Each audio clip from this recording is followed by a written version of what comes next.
அன்பு வணக்கம். வள்ளலார் அறக்கட்டளை வந்து 3 வகையான தொழில் பயிற்சியை வந்து அமைச்சு இருக்கு. அதில் வந்து ஒன் கையாக உனக்குது புண்ணியா. இப்போ ஒரு தகுடு 2 வச்சுருக்கோம். தகுடில் கீழே 2 ரீஃபர் வச்சு கட்டி கப்பானி கயிறால் கட்டியிருக்கோம். இப்போ ஒரு 2 இன்ச்சு காங்கிரீட்டு தகுடில் போட்டாச்சு. போட்டு அதுக்கப்புறமா ஒரு 2 இன்ச்சு காங்கிரீட் 4 இன்ச்சு காங்கிரீட் போட்டாச்சு. இன்னும் 1 இன்ச்சு காங்கிரீட் போடணும். அதை வந்து அதுக்கு மேலே வந்து நம்ம சிப்ஸு காங்கிரீட் போட்டுக்கலாம் அப்படின்னு சொல்லி ரெடி பண்ணியிருக்கோம். இப்போ தகுடுலேயே அப்படியே நம்ம எக்ஸ்டெண்ட் பண்ணி 2 அடி வரைக்கும் நீட்டிட்டு வரோம். இது வந்து மழை தண்ணியில் படாமல் இருக்கிறதுக்காக பண்ணுற வேலை ஒர்க்கு.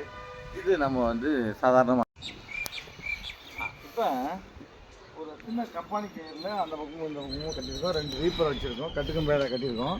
ஃபஸ்ட்டு 2 இன்ச்சு காங்கிரீட்டு, அதுக்கப்புறம் 2 இன்ச்சு காங்கிரீட். அவ்வளோதான். செம்ம ஸ்ட்ராங் இது.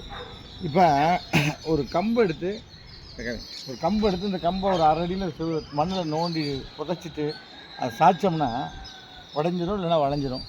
அதே ஒரு கம்பியை ஒரு 1 அடி நோண்டிட்டு கம்பியை சொல்லணும்னா வளையும் கம்பி, அதெல்லாம் தெம்பாக நிற்கும். அது மாதிரி உள்ள அடிப்படை தத்துவம் தான் இது.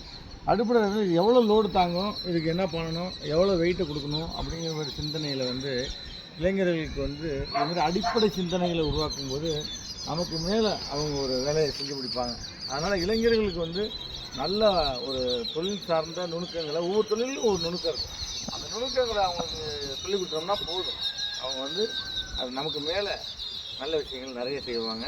தேவையில்லாத சிந்தனைகள், தேவையில்லாத பிரச்சனைகளை வளர்த்துக்க மாட்டாங்க. நல்ல நெறியோட இளைஞர்கள் குடும்பத்தோடு இந்த வேலையை